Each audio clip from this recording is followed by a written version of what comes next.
Hey everybody, welcome to the Pagan Perspective. My name is Angel and I am your Friday host. Today we're going to be answering some questions about ourselves. Now, before I go into the questions I'm going to answer, I want to say I'm very sorry. When I got the email with all of the June questions, there was a statement at the beginning that said, to put in your videos for people to ask you questions so we could answer them in this video, and for some reason I just skipped right over that. So I apologize for not doing my due diligence, and to make that up, if you do have questions, please leave them down below. I will do another video and put it on my personal channel with the answers to those questions. So the questions I do get on my personal channel mostly, and I've gotten a couple on the Pagan Perspective, is basically my background and how I became a witch, and what I call myself. Those are two, I guess. So I'm going to answer those, which I think will take long enough, and then one of the subs, Danny, asked me a question. Thank you very much for asking me a question. And it says, you've been on your path for a long time. Are there any changes or shifts in your spiritual belief or practice that have surprised you? So I'm going to answer that as well. So let's start out with what I call myself. I call myself an eclectic pagan witch. I also lean a lot towards Wiccan, although people may have an issue with that term that are very hardcore Wiccan, because it's a little bit more of a structured path. But for me, Wiccan is still pagan, and pagan is still fluid, and I call myself Wiccan sometimes, eclectic pagan witch mostly. Now, how I came to my path, my background. Okay, sorry. I am not a hereditary witch, so I don't have experience in that aspect. Although my mom is very folk magic-y, she doesn't like to accept that. So anyways, my parents, my biological father is Roman Catholic, my mother is a Methodist, and when I was growing up, they were not practicing those religions. So I had a lot of freedom and liberties to experience other religions. So I did, because religions fascinated me for a number of reasons. So throughout my life, I have studied with several groups and studied different backgrounds. When I was 15, I decided to join the Mormon Church. Now, I did a long study period before I joined the church. My mother had to okay it and all that jazz. So once I was baptized in the church, and actually even a little before that, I dove in head first. I was all about it. I was involved in Young Women's. I was part of youth conference. I even wrote a song for youth conference. I gave talks at the church. I was very, very involved. An incident happened, and it wasn't anything sexual or weird like that. It was, the people I went to church with were amazing, amazing people. However, they had a fundamental opinion that the church has that I completely and utterly disagree with. And it's a pretty big difference of opinion, and the topic is very big. So, very big is huge. So, that put a big tear in my connection to the church and made me question a lot of things. Now, I'm not going to go into what that was, because I really don't want anybody to do anything or say anything to anybody that they know is Mormon or anything like that, or going to any Mormon channels and say anything. We just didn't agree. And I decided after about a year that I would just not be a part of that church anymore. It was a very difficult decision, but I felt like I needed to be true to myself and what I believed to be true to me. So I left the church. And I kind of floundered for a little while. And when I was 17, a friend of mine and I had watched this show on fortune telling and gypsies, and we were like, hey, let's learn to read tarot cards. Let's get some tarot cards. And so we went to the store and bought tarot cards. And while I was looking for the book to teach us how to play the tarot cards, because I did not know there was a little booklet in it, not that those are overly helpful anyways, but I ended up finding this one book, which metaphorically leaped out at me, called Power of the Witch by Lori Cabot. And I picked up the book, and I felt like I had to buy it, so I did. It's not a particularly big book. Let's see if I can find it real quick.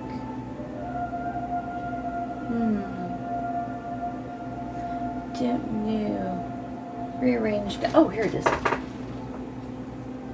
It's a little raggedy. I'm not sure what it looks like now. This is an older copy. 89. Yeah, 89. It is not a huge book. It's got about 280 something pages. 90 something pages, 290 something pages. But I read it 3 times in a week. I couldn't put it down.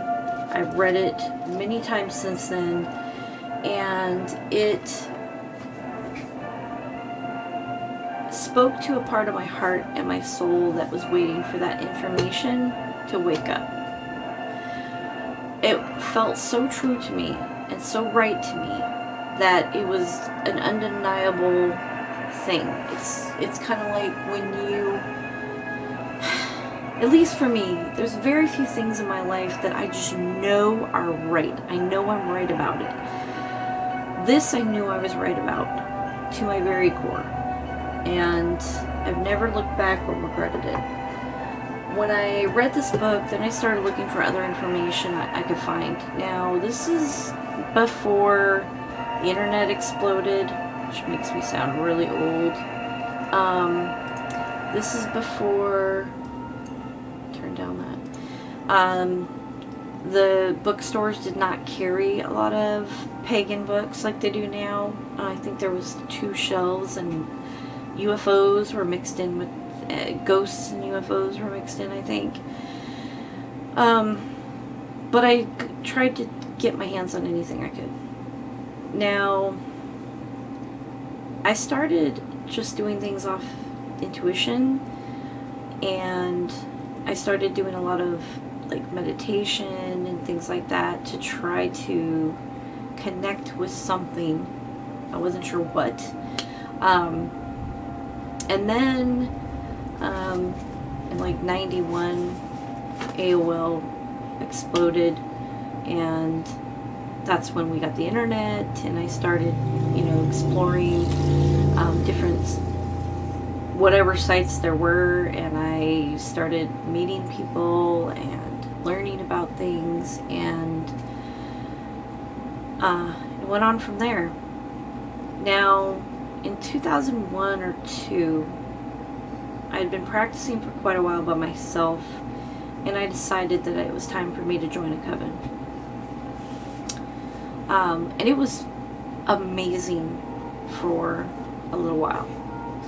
And then things happened that were not okay. People got very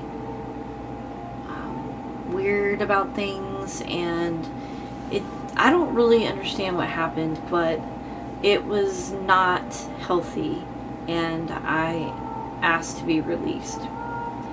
That was so incredibly damaging to me that I didn't practice for over a year anything.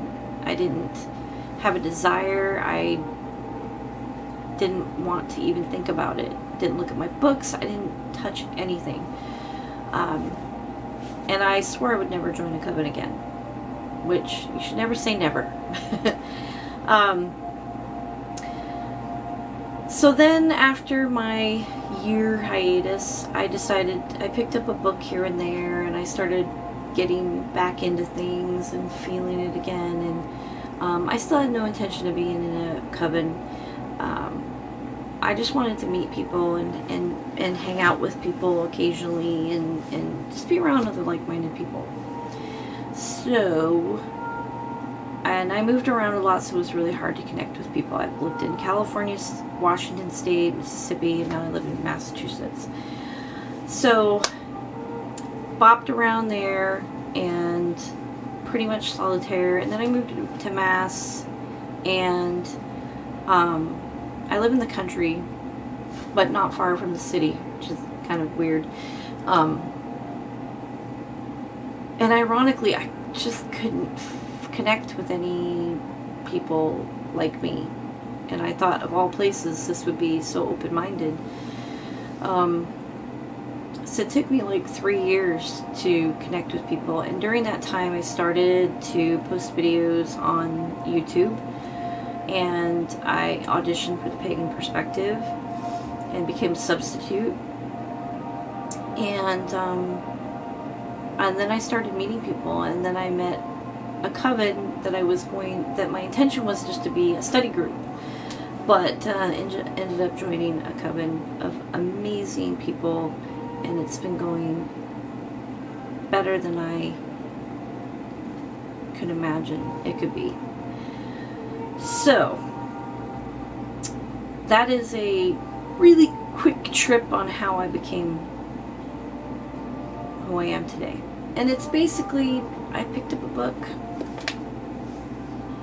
I mean, maybe it wouldn't have been any book. Maybe it had to be this book. I don't know.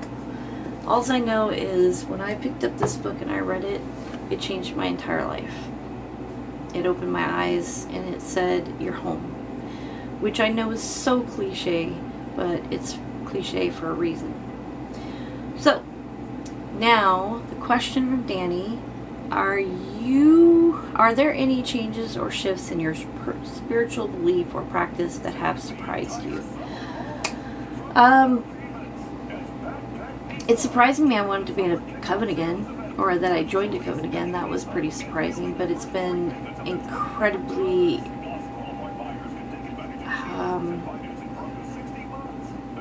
eye-opening, and I've learned so much, more than I thought I could learn. Or that I would have been able to learn on my own, I should say. It was surprising to me that Isis was my goddess, because I tried really hard in the beginning for her not to be, because I thought she was too commercial.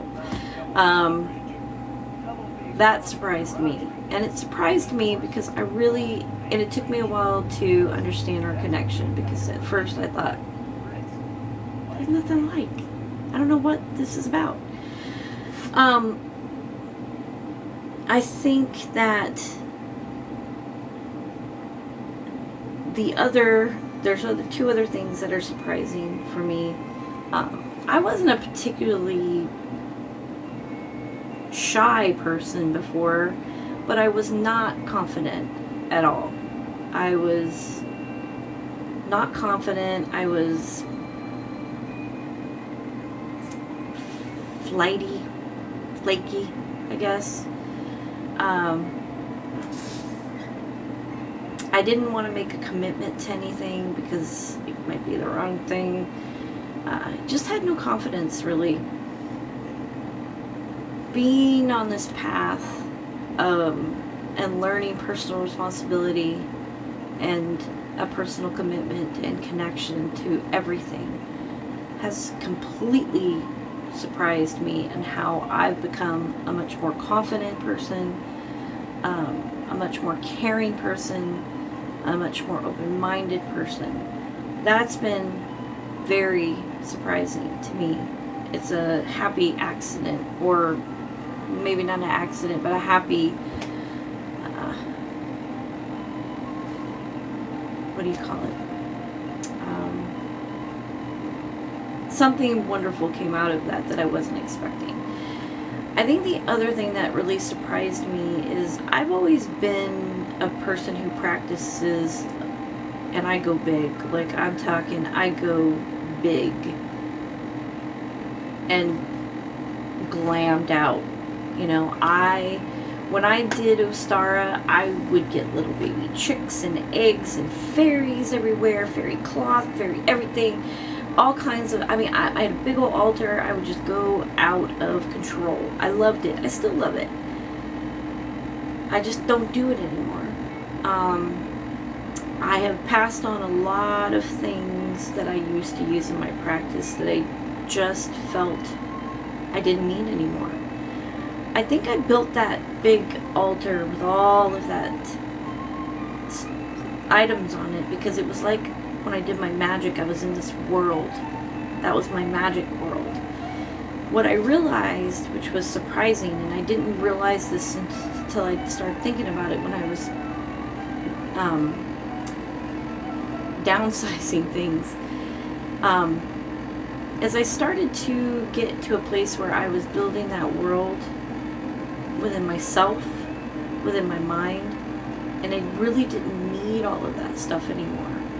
Not that there's anything wrong with it. I love big altars that have everything on it that you feel connects you, like, you know, or 4 things, whatever. I mean, altars are beautiful, beautiful, no matter what they look like. So that's been really surprising for me, is that I've been really streamlining my practice and simplifying it. In the physical world. I think in the spiritual world, I'm still, you know, all glammed out, you know, but in the physical world, I don't need, I'm in a place right now where I don't need a lot of visual stimulation to get into a place where I feel I'm in my magic world. So that's been probably the biggest surprise for me, is that, because I have always been a huge altar, huge, you know, I've always loved that, and it's always felt like home. I'm not saying I won't ever do it again, and I may do it from time to time, but for the most part, my altar, when I do altars for spells or what have you, is pretty simple. Now I have an altar to my god and goddess that's pretty packed with stuff, in my opinion, and I'll put a picture down at the end. I've done a tour of my old altar to my god and goddess before on my personal channel, which also I will put a link down below to that video. But for the most part, that's the only altar I have that I have up all the time. When I do any rituals or anything at home, I do a temporary altar. And that's also a big surprise, because I always had like 2 or 3, 4 altars around the house. One was to my god and goddess, one was more of a offering to, I still have one for Buddha, one to the fairies, and then I have an actual working altar. So that would probably be one of the biggest things, is that I've downsized and streamlined my practice exponentially from when I started. So thank you, Danny, for asking that question. Thank you everyone who's asked me about my path before. I'm really glad I got to answer it, because I've been wanting to, but I wasn't sure, you know, how I should answer it, and sometimes I overthink things, so I decided just to go for it, so I did. Anyways, thank you so much for watching, everybody. I really appreciate the wonderful comments. I get some of the best compliments from people and comments from people, and it means a lot to me. Even if I don't comment back, it means so much to me, and I really, really appreciate it. Thank you for being viewers of Pagan Perspective. And yeah, so until next time, everybody have a great weekend, and blessed be. Bye.